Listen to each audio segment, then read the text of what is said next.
On Tech News Today, France is going to ban Uber, Sony Pictures is going to sue the media, and Xiaomi forgets to copy Apple's profitability. It's all coming up next on Tech News Today. This is Twit. Bandwidth for Tech News Today is provided by CashFly at CACHEFLY.com. Hi, this is Leo Laporte, and if you'd like to help us design our new website, I invite you to visit twit.to/navtest. We've got 8 quick questions we'd like to ask you that will help us make the navigation easier to use. That's twit.to/navtest. Thanks a lot.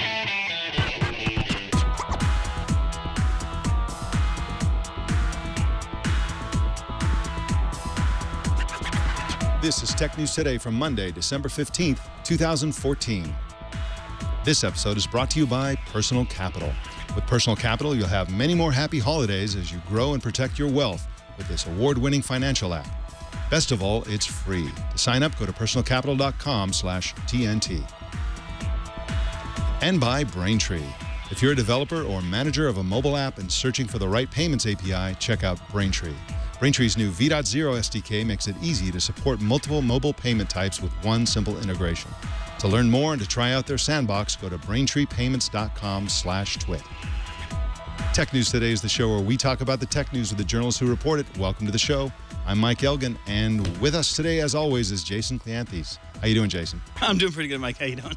I'm doing great. You know, I probably shouldn't say good morning because it's morning here in California, but it's not morning in other places around the world. For example, it's the afternoon in the East Coast. It's the evening in Europe. So I should just say, hey, how's it going? Something like that. There you go. We'll try to remember that in the future. And we have Lindsey Turrentine as our co-anchor. How you doing, Lindsey? I'm doing great. I'm ready. You're ready for what? News? For everything. Everything. Right. Wonderful. Well, we've got we were talking before the show began about how I've been trying to not cover Uber because Uber is constantly in the news for this controversy or that controversy. And it's not a super techie kind of a story because as a company, yeah, they have an app. The app is kind of cool. They have a few algorithms, but mostly it's a ride-sharing service. And so I've been kind of trying to avoid covering them to a certain extent, but it's just, you have to cover them. So why don't we launch into the news and cover Uber? They made us do it. What are we going to do? The French government said today that they would ban Uber starting January 1st. The announcement comes as Paris taxi drivers protest Uber by blocking major roads and creating traffic jams in and around Paris. Sam Schechner is a Paris-based tech correspondent for the Wall Street Journal, and he joins us to talk about this. Hey, Sam, how you doing? Hi. Now, how bad are the traffic jams today, and what is an escargot operation? It sounds delicious. Well, it's not so delicious if you're trying to get to the airport on time. The traffic jams, judging by the cameras, I took a metro to work today, so I didn't have to deal with it personally. But they looked pretty bad on the ring road around Paris and some of the on-ramps there, and on the highways to and from the airports. What an escargot operation is basically taxis block the roads by driving at a snail's pace, about five miles an hour, and it certainly interrupts the flow of traffic. It's not necessarily 100% legal, but there's not much cops can do about it because there's a lot of taxis. So I have a question about this ban. Was it going to happen anyway, or is it a result of the protests? And then also, what's the difference between Uber and Uber Pop? And Uber Pop is what's being banned in January, is that right? Bingo, I was about to say that. Uber is not going to be banned in France. There's actually, Uber is one of a number of apps that you can use to order car services that aren't taxis in France, which have themselves been controversial because the taxis hate them. But they weren't going to be banned. What the French government has said that they think will be banned as of January 1st is Uber Pop, which is sometimes in the US, it's often known as Uber X. It's where there's drivers without professional licenses doing the driving. That is, according to the government, illegal. And so there's a new law that was passed in France this fall, which has a whole lot of interesting propositions in it, one of which would ban companies like Uber from using the pretty maps showing where vehicles are nearby in their app, or at least they couldn't show the nearby vehicles. But one of the other things it says is that if you don't have a license, you can't take paying customers to drive people around places. And so the government believes that that provision in the law will give them the power to ban Uber Pop. Uber disagrees. Uber says that they'll see them in court if they try to ban it. So it'll be an interesting beginning of next year. Now, the law that you're referencing, I believe, is called the Tevenu law. Am I saying that right? You are. Funny story about that. It's named after a lawmaker named Tevenu.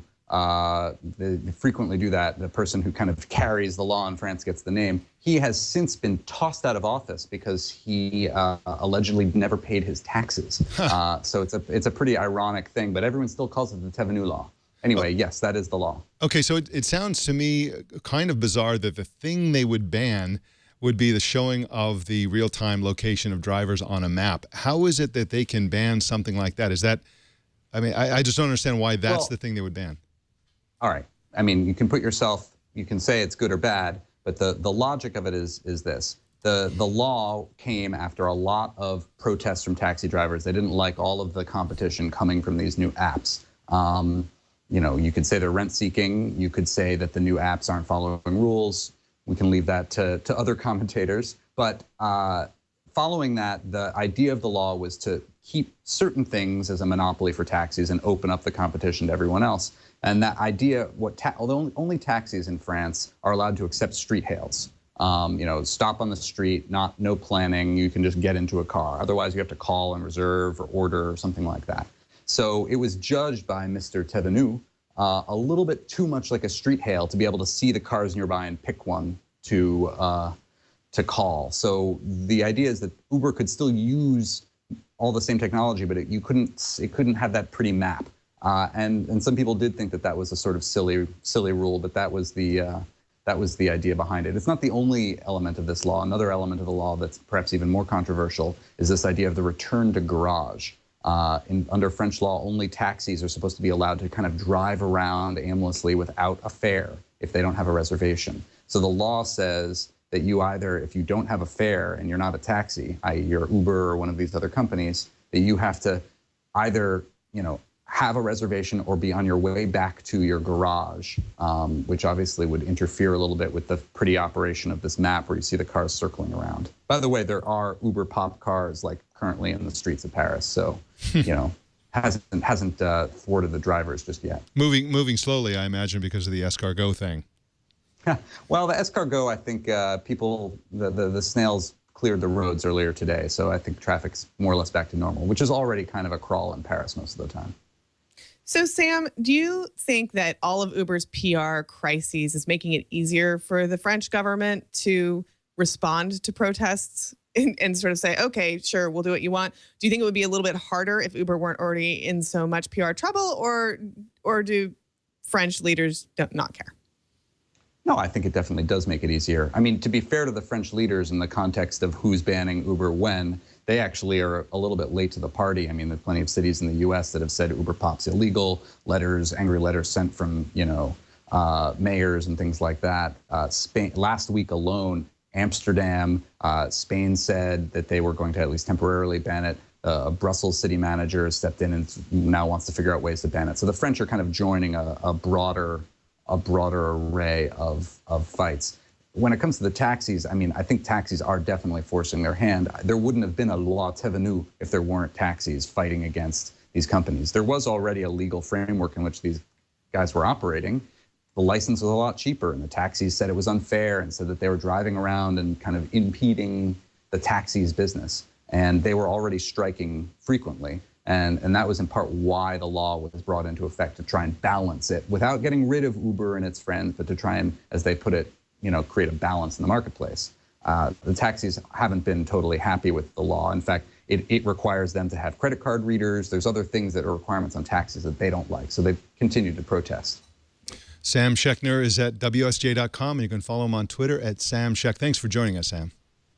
Thanks for having me.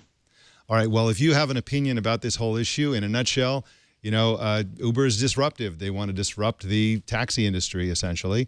And on the one hand, we should allow innovation, but on the other hand, why should innovative companies get to play under rules that the taxis don't have to play under. Let us know what you think. TNT@twit.tv. We're really curious to hear whether you're in favor or against banning Uber.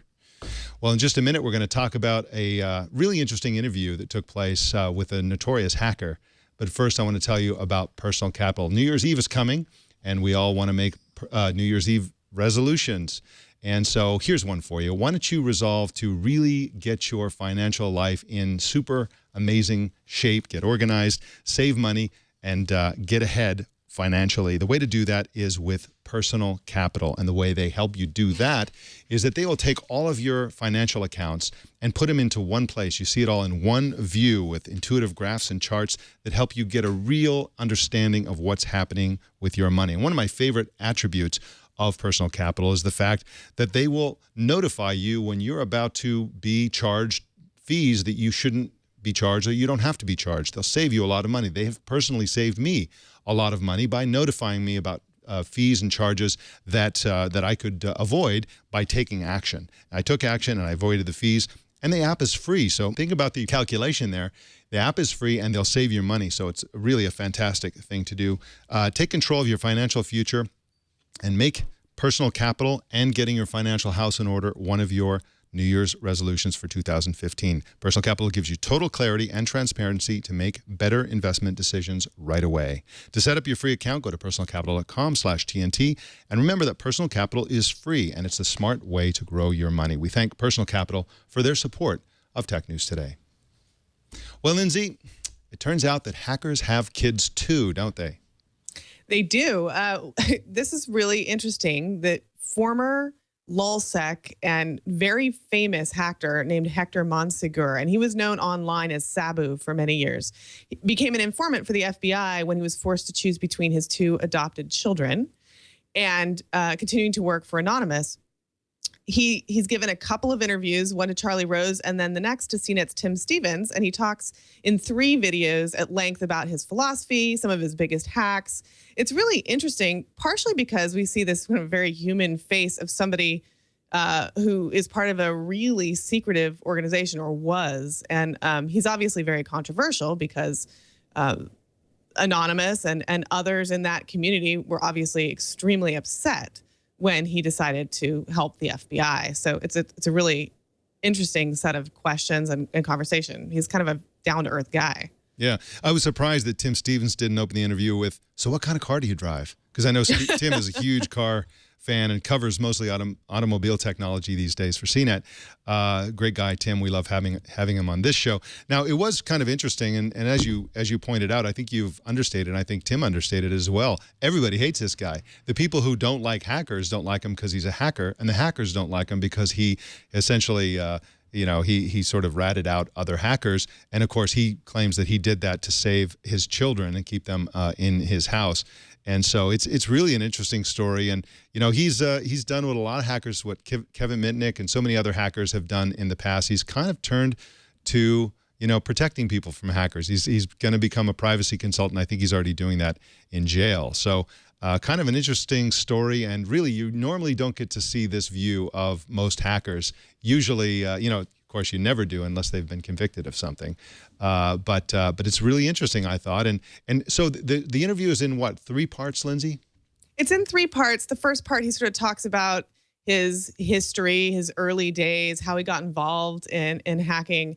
In the second part, he really gets into some detail about some of the biggest hacks he pulled off, including Operation Tunisia, which I don't know if you remember this during the beginning of Arab Spring, but Anonymous essentially shut down the Tunisian internet, and he was really actively involved in that. And one of the ways that they did that was by going in through a VPN situation, a remote desktop. They actually remote desktoped into a Tunisian man's computer with his permission.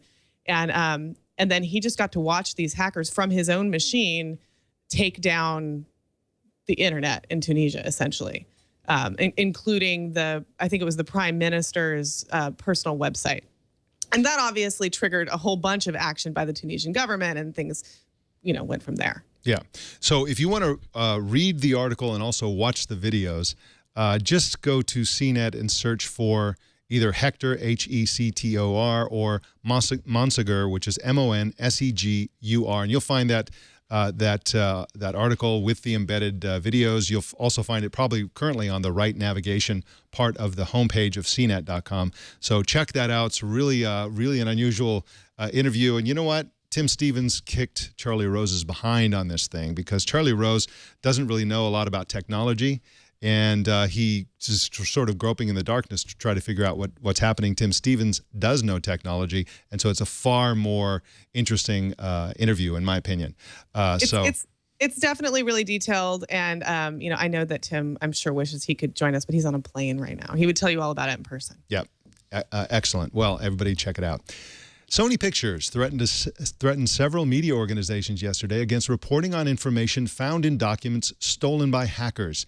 The leaked material include emails filled with Sony executives criticizing Hollywood stars, filled with racist comments, petty bickering, all kinds of really juicy stuff. The 3-page letter written by famous attorney David Boies said that Sony Pictures does not consent to your possession, review, copying, dissemination, publication, uploading, downloading, or I warned you this was written by a lawyer, making use of the stolen information. It was sent to the New York Times, Bloomberg, the Wall Street Journal, Variety, Gawker, the LA Times, and Recode. The letter said the publications would be held liable for damage resulting from the information published. The threat is probably an empty one. The First Amendment protects the press from such lawsuits. Lindsey, Turrentine, what do you suppose they're trying to accomplish here? Just to get a general sort of suppression of this information? I mean, I can't imagine that it's going to work. It can't possibly work.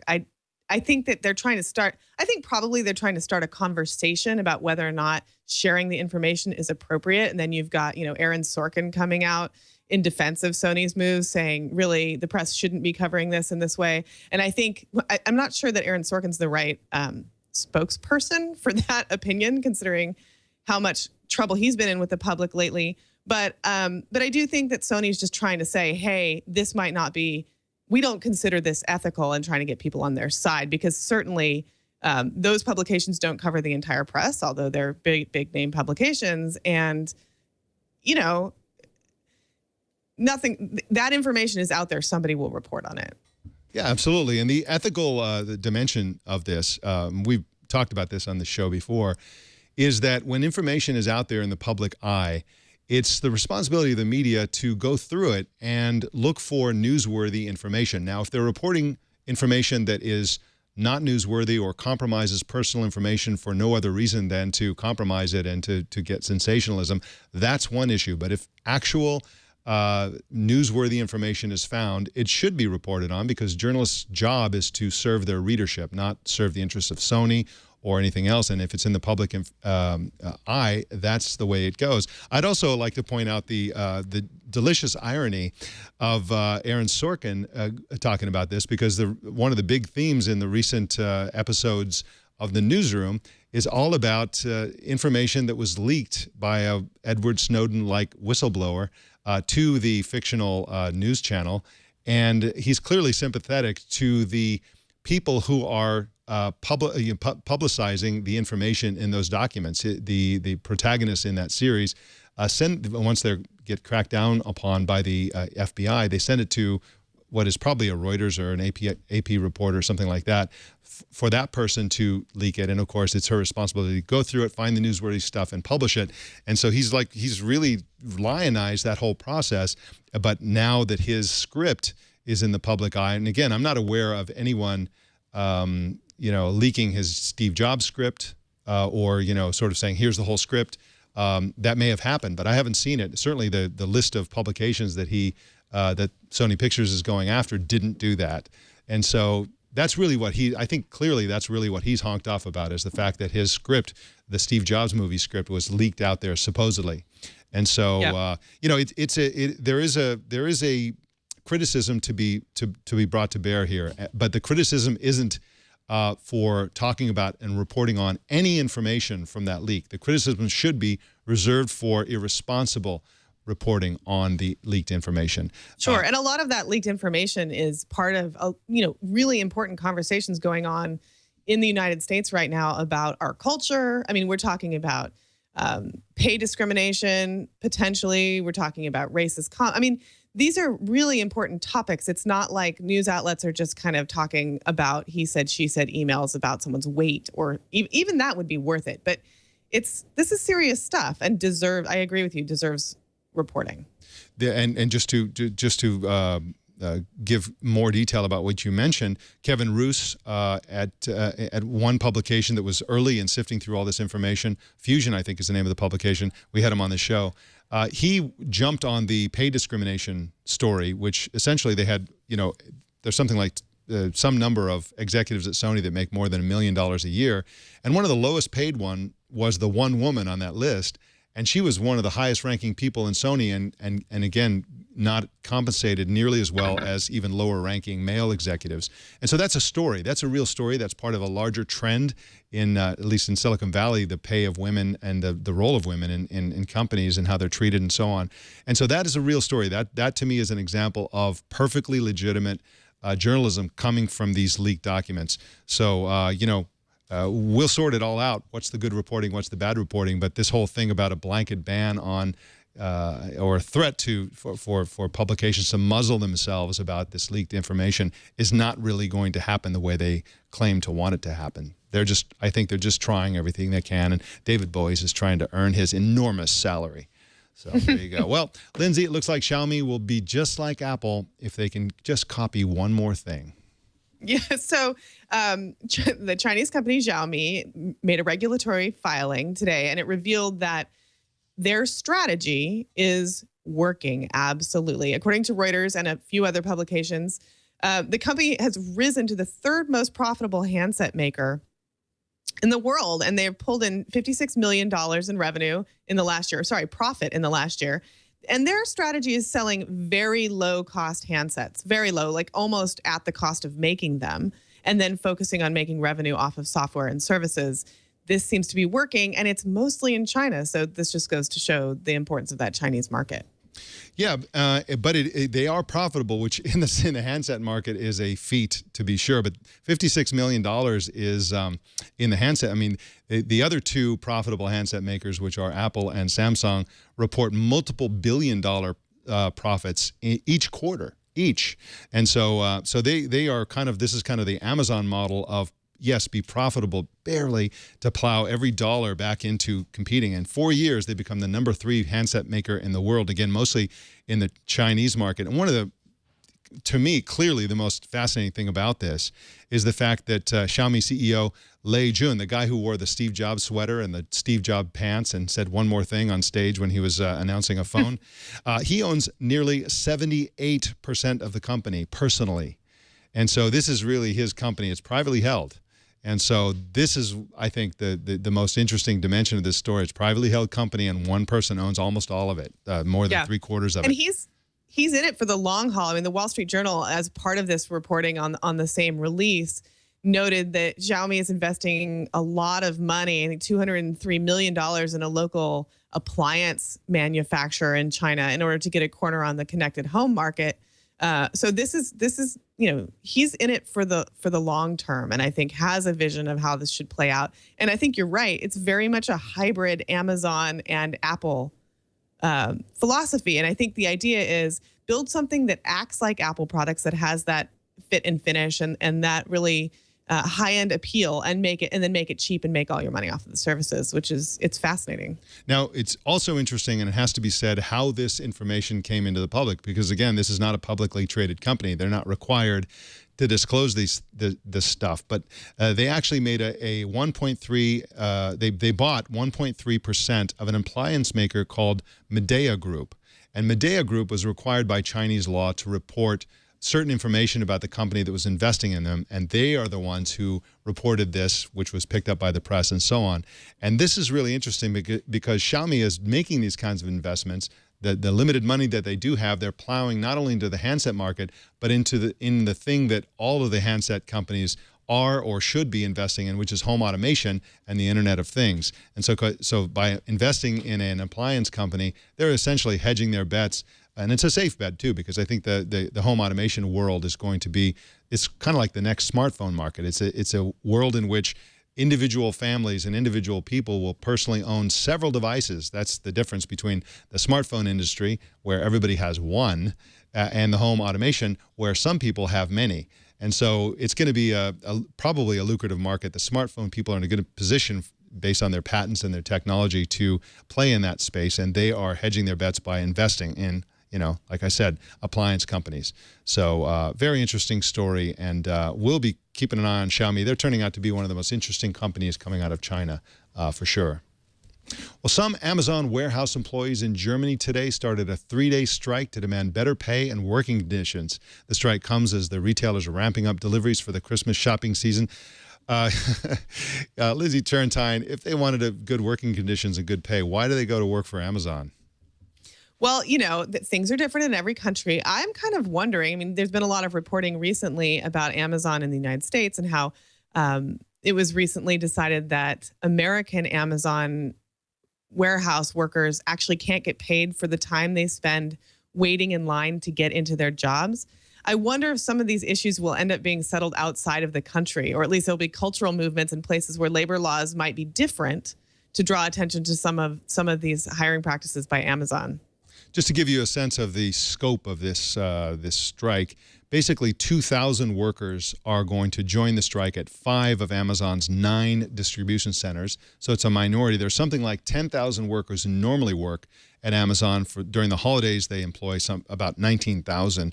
The labor union that's organizing this thing is called Verdi, and they are the ones that are making these claims. So these numbers are coming from the labor union. They may be fudged or not. I don't know. And last year, what's interesting also is that Amazon's orders in Germany for the holiday season peaked, well, for the whole year actually, peaked on December 15th last year. So they carefully targeted the peak time for shipments of Amazon for this strike. And so they're trying to sort of hit them where they live, and we'll see if it causes any damage to their bottom line. Of course, Amazon is saying, hey, no problem. We're going to make all the deliveries on time because we're Amazon. That's what we do. Well, just a minute, we're going to wrap it up, but first I want to tell you about Braintree. If you've got an app and you need a payment system, of course, Braintree is the payment system to use. Why? Because they use a whole bunch of reasons. First of all, they use all kinds of different and support all kinds of different payment systems, including Apple Pay. You want a quick integration of Apple Pay? Just use Braintree. They also support PayPal, Bitcoin, Venmo, all the major debit and credit cards, and it's all done with one fast and simple integration. Just put in some simple code. It takes just a few minutes to integrate Braintree into your app. Their V.0 SDK is just, is the code, and you're all set up. They literally say that it takes 10 minutes. I've heard it takes significantly less than 10 minutes, but this is what they're saying for how long it takes. Super easy to do, and again, there's no reason not to do it. Their SDK also supports 7 languages, including .NET, Java, Perl, Python, Ruby, and other major ones. They have elegant code with very clear documentation, and that code, by the way, is only 10 lines of code. So this is a very, very slim bit of code there. So if you're searching for the right payments platform, check out the Braintree V.0 SDK at braintreepayments.com/twit. That's braintreepayments.com/twit. Review their documentation, play around in their sandbox, and after you integrate Braintree, the first $50,000 in transactions are fee-free. That's braintreepayments.com/twit. Well, our TNT fan of the day is George Mitchell in Pennsylvania, who posted this picture of his MacBook Pro running TNT at work. We have that picture, Jason. He's working apparently at it looks like a furniture store. Are those beds? I don't know what that is. Yeah, looks like beds. Very cool. Anyway, there we are in all our glory. How do you watch or listen to TNT? Just record a video or take a picture of you or your setup and post it on Google+, Twitter, or Facebook, and use the hashtag HowIWatchTNT, and we'll find it. That is the tech news today. Lindsey, Turrentine, what are you guys planning for the holidays? How are you guys going to manage the holiday season this year at CNET? We are going to keep working our butts off. The Amazon model. For a long time, right up until Christmas. Fantastic. We're very busy. Yeah, I'll bet. And of course, with all the, the holiday season is like, that's when all the products come out too. So you guys are trying to review them as fast as you can. So. Yeah, well, we're pretty much done with that. That cycle is pretty much done. Good. And now we're collecting the very best of the year and making sure that you know what won. Yeah, the easy one, of course, is which smartphone to buy. I'm kidding. That's the hardest one It's because terrible. you're dipping into not only technology, but also religion. Yes. with the operating systems. Well, thank you so much. And we will not see you next week, right? Because we have the week off next week. But we'll see you the week after that right here as our co-anchor. Thanks for joining us again today, Lindsey. Thank you. All right. Well, you can subscribe to Tech News Today on Yahoo. Yeah, you really can on Yahoo. Or you can choose another way to subscribe at twit.tv/TNT. And please follow us on Twitter, Tech News Today TV, or join our Google Plus community. Just search Google Plus for Tech News Today, and you'll find us. Please send us your thoughts and opinions via email to tnt@twit.tv or via phone. Call us at 260-TNT-SHOW and leave a message. And don't miss our evening newscast, Tech News Tonight, at 4 p.m. Pacific tonight and every weeknight right here on the Twit Network. My name's Mike Elgan. Thanks for tuning in. We'll see you tomorrow.